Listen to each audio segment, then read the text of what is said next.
Today we're going to talk about power on your serve.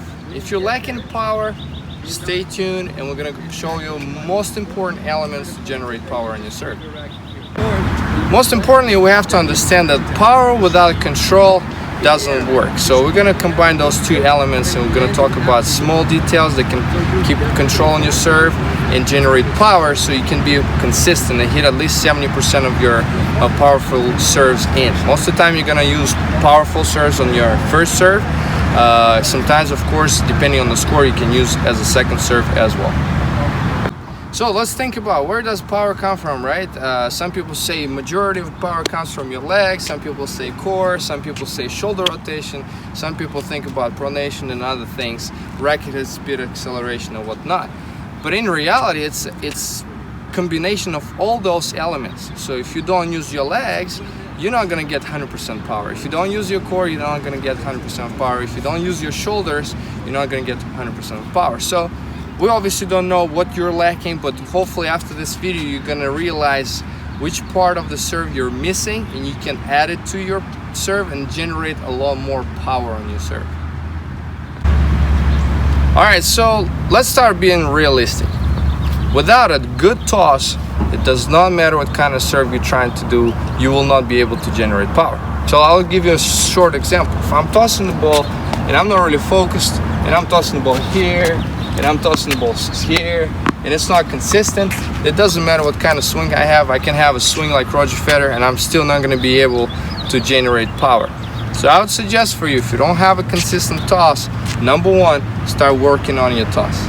Make sure when you do the drills with your toss, don't just start tossing the ball with your left hand, with your non-dominant hand.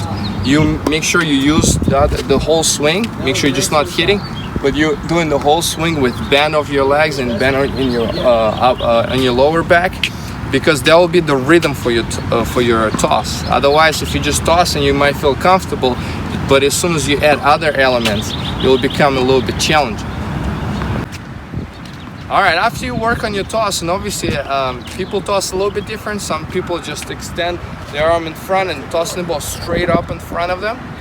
Some people toss the ball a little bit curving from the right to the left, so both tosses are fine. You just have to be very consistent in doing it.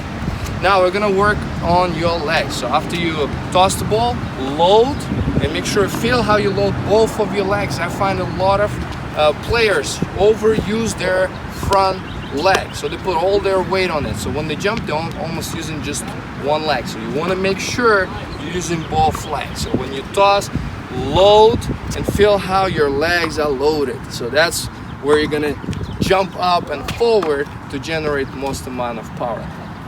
So now we worked on the toss, we got your legs working. Let's go with your core, this position here, and your shoulder turn, right? So how do you turn your shoulders? I find a lot of players do this motion. They over rotate and they do almost horizontal turn, especially the players that have a pancake grip.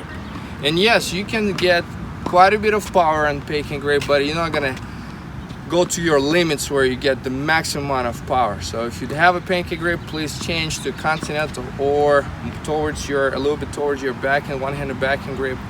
Now, so after we load, we're gonna toss the ball, load. We're staying up. You can bend a little bit in your back and a little bit back as well. And as you start coming up, the power start transferring from your legs into your core and into your shoulders. Very important, because if you start swinging before your legs are coming up, you lose all the power you could have generated from your legs. Or if you don't bend enough, you're also losing power from your core and from your shoulder rotation. So now you start generating power with your core, you start timing it pretty well. It goes into your core and your shoulders. Your shoulders are rotating. Make sure this is very, very important. In order to keep your eyes on the ball, a lot of amateur players, especially when they start swinging, they drop their left hand down so fast that it causes their shoulder and their head to come down, which they cannot see the ball. So at the end of the day, they mishit the ball a bit and they're not hitting on the sweet spot, and also going to decrease a lot of power in your serve. So make sure when you start rotating your shoulders, your left hand's coming down as your right hand coming up on the ball, and that will help you to keep your head up. And at the end of the day, if you don't have a good toss, you don't have a good point of contact, or you don't hit the ball in the sweet spot, you cannot have a powerful serve. So now you got your legs, your core, your shoulder rotation. Now, say it, pronation. There you go. I know a lot of people say that pronation doesn't exist. It's just a rotation of the arm, of the upper arm. But at the end of the day, I can even demonstrate to you. So let's say I'm just gonna rotate my arm right now. And just the fact that you're doing this motion at the beginning, it calls pronation, right? So you're pronating your forearm, your wrist obviously pronating, but you don't focus on the wrist at all. Just keep it loose. It's gonna happen automatically. So when you do pronation, if I don't do pronation, I do just the upper arm rotation, this is what's gonna happen.